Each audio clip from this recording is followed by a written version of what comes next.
Our movie kicks off with the first human ever gathering a bunch of flowers for his sweetheart, back when love was simple, untouched by money or calculations. The first man picks a beautiful flower and with the purest heart gently places it in the hands of his beloved, the first woman, full of love and tenderness. Fast forward to the present day. We meet Lucy, the gorgeous matchmaker, who's a total pro at what she does. She's one of the top marriage experts in New York, and she's amazing at connecting the richest and classiest people. Her entire life revolves around pairing the elite of society in romantic relationships, and she works like she's applying a precise science of love to help each person find their perfect match. As Lucy heads out to work, she bumps into a guy and says, "You're single, right? Here's my card. I'm a matchmaker, and I'll find you the perfect bride." Are you single? Please give me a call if you want to meet somebody. We have a lot of great matches for you. Later on, she gets a call from one of her clients who just had a date with another client named Sophie. Lucy tells the client, Jamie, "Sophie called me and said she really enjoyed her time with you." But Jamie replies, "Well, I didn't enjoy mine, and I'm not planning on seeing Sophie again." Lucy then meets up with Sophie and tells her that Jamie rejected her because she's older and not attractive enough. He's only interested in younger women. That really hurts Sophie, and she says to Lucy, "Then why did you pick him for me, Lucy?" Lucy replies, "You were the one who wanted someone making over $150,000 a year. I've got someone else for you. He's 180 centimeters tall and around 48 years old." But Sophie says, "Why do you always pick people who aren't right for me? My request is simple, a good man who loves me and I love him back." Lucy tells her, "Don't worry, I'll find the right guy for you. I'm totally confident." You're going to marry the love of your life.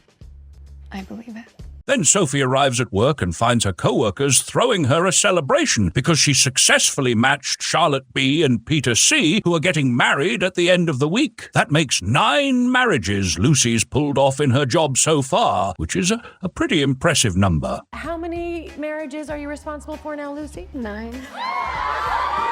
They ask her to give a motivational speech. So Lucy goes, "If a girl asks for a guy in his 20s making $500,000 a year with gorgeous curly red hair, are you seriously going to deliver that?" You deliver.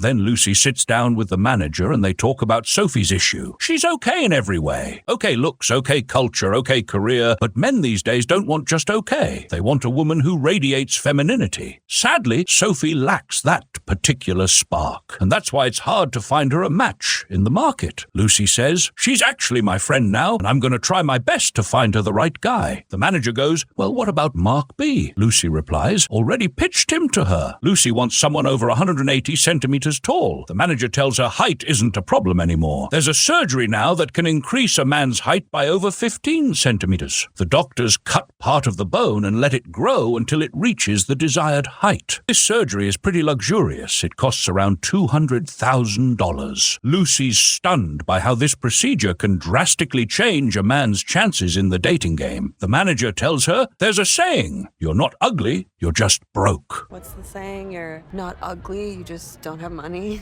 The manager then asks, "Have you picked the dress you'll wear to Charlotte's wedding? I think you might find yourself a groom instead of another client." Lucy says, "I'm either marrying a filthy rich man or I'm not getting married at all." Then we head to the wedding and see a tall, handsome, wealthy guy. While he's sipping his drink, he overhears Lucy talking to her clients. She says, "Your life partner defines your life, not just for 10 or 20 years, but for your whole lifetime. That's why you've got to choose carefully. And trust me, you won't find anyone better than me to help you reach that goal." The charming rich guy gets intrigued by what Lucy's saying, and right at that moment, the bridesmaids rush over to tell Lucy that the bride, Charlotte, is nervous. There's a problem. Lucy, she needs you.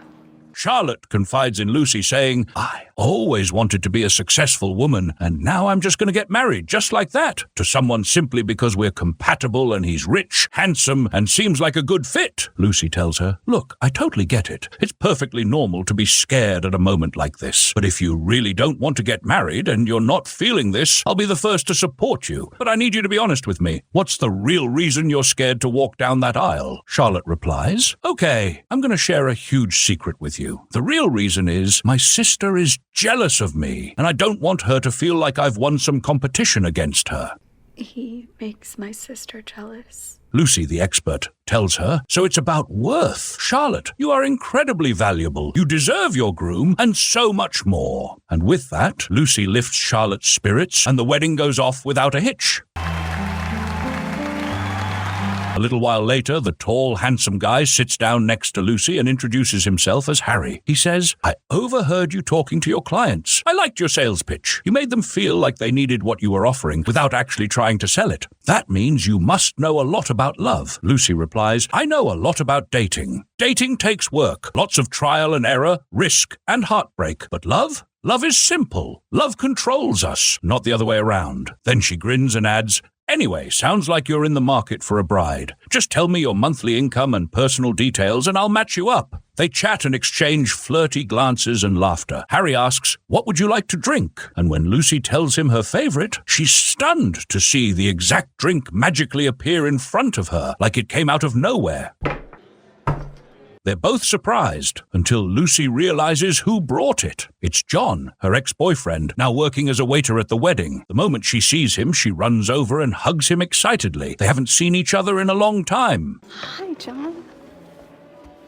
And since John is working, he tells her they'll catch up after the wedding and talk properly. While the wedding is still in full swing, Lucy decides to go look for John. When she finds him, he asks her, "What do you think makes a couple like the bride and groom a perfect match?" Lucy, staying in professional mode, answers confidently that it's a mix of important factors like financial compatibility, similar upbringing, aligned political views, and also a decent amount of physical attraction. After her firm answer, John looks at her and asks, "Do you think we could be soulmates?" Lucy stares at him for a second and says, "There's a pretty good chance." After a bit more sweet conversation, John opens up and tells her his acting career isn't going well lately, and that he's going through a rough patch. Then he offers to drive her home. Lucy agrees with a smile and says, "We've got a lot of unfinished conversations." Yeah, we should catch up. As she's gathering her stuff, she leaves her matchmaking business card with Harry. Harry doesn't miss a beat and says, "If you want me to call you, you'll have to dance with me first." I'll call you if you dance with me.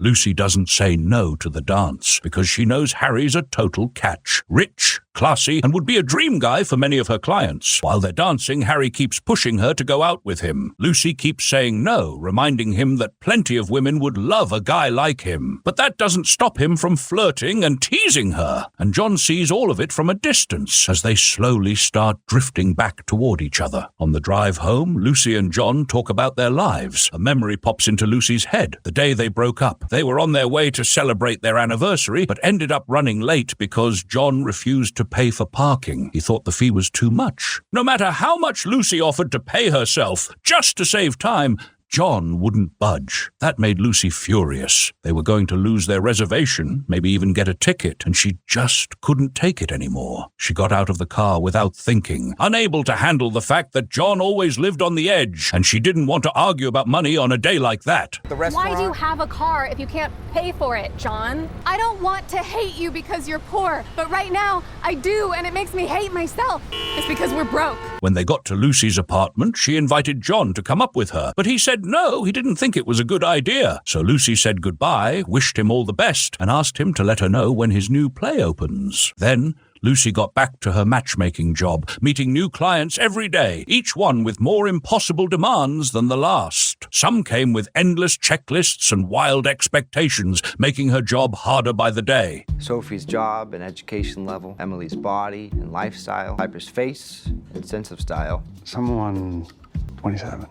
Even 29 is pushing it. Eventually, Lucy agreed to go out with Harry, who clearly remained interested in her. One date led to another because they genuinely enjoyed each other's company. Harry seemed like the perfect man, someone who could love her and also give her a life of luxury and elegance. But deep down, Lucy felt like she wasn't good enough for him, like she didn't belong in his world. Harry, on the other hand, wanted to prove her wrong. They decided to give it a real chance. And Lucy started to enjoy this dream life that fit her style perfectly. Meanwhile, John was barely scraping by, living in a chaotic little room he shared with some friends. After Lucy set up a second date for Sophie, she tried to follow up with her but couldn't get in touch. When she called the guy Sophie had gone out with, she was thrilled to hear that he wanted to see Sophie again. But the excitement didn't last. When Lucy got to work, the company manager told her Sophie had been assaulted during that date, and there was now a lawyer handling the case. Lucy was stunned and immediately asked to speak to Sophie, but Violet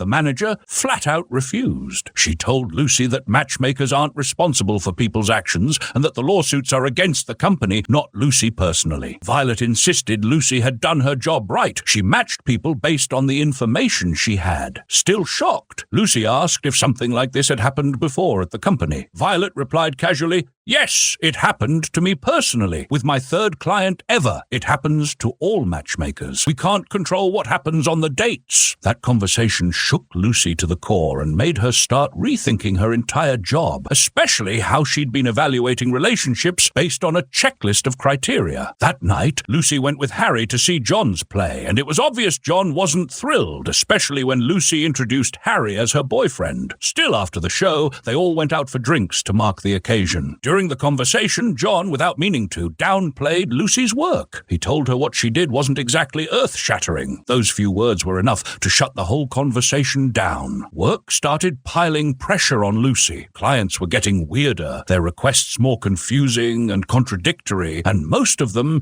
didn't even know what they wanted. She felt like she was carrying more than she could handle. One day, while sitting with Violet, Lucy opened up about how drained she felt. When Violet heard her out, she immediately suggested Lucy take a break, saying emotional burnout is normal for any matchmaker, especially with open wounds like what happened with Sophie. Lucy hesitated and said, "If I take a break, I might never come back." Violet just smiled and said, "No, you'll come back, because deep down, you love your work and you love your clients." During her time off, Lucy decided to finally face something she'd been avoiding for a long time, finding Sophie. When she finally tracked her down, Lucy asked if they could talk, but Sophie was deeply hurt. Her face was full of unspoken blame when she said, "I thought we were friends. I trusted you. But in the end, you sold me to the highest bidder, probably because no one else would take me. You always made me feel like I was just some defective product." Lucy tried to explain, to make her understand that's not how it went down at all. But Sophie didn't believe a word and refused to see her again. Lucy couldn't process what had just happened, so she called John, needing someone to talk to vent to, because the weight of it all was too much. After that, she went to visit Harry, who was packing for a trip they were supposed to take together. That's when she noticed something. He had an engagement ring, and in that moment, she felt a jolt of fear and panic inside her. While she was sitting and thinking, she realized that the perfection she saw in Harry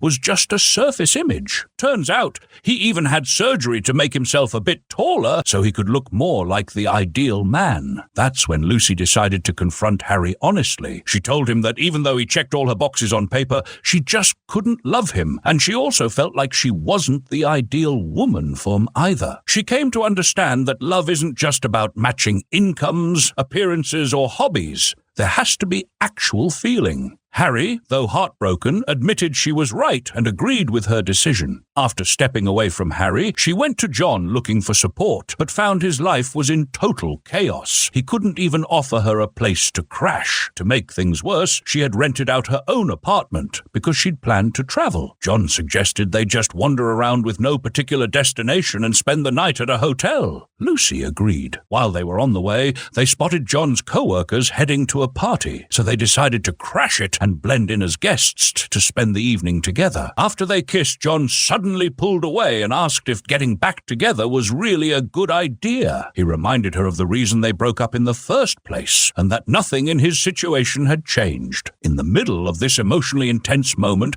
Lucy got a call from Sophie asking for help. Apparently, the guy she had been seeing, who turned out to be aggressive, showed up at her place. Lucy rushed over immediately, calmed her down, and made sure she was safe. After sitting and talking, the two of them managed to reconnect and find emotional peace from everything that had happened. Later, when Lucy talked to John, she realized her feelings for him were still there, and that true love doesn't have to follow a checklist or a fixed rulebook. John, on his end, was ready to change his life and put in the effort to become better. In the end, Violet told Lucy she was getting a promotion to become a manager, and the salary was really tempting. But Lucy had already made up her mind to quit. But Violet asked her to think again before making her final decision, and she also told her that Harry is already about to start dating someone, and that Sophie has found a new chance at love too. Lucy said goodbye and told them she'd think about it all because her boyfriend is waiting for her. And at that very moment,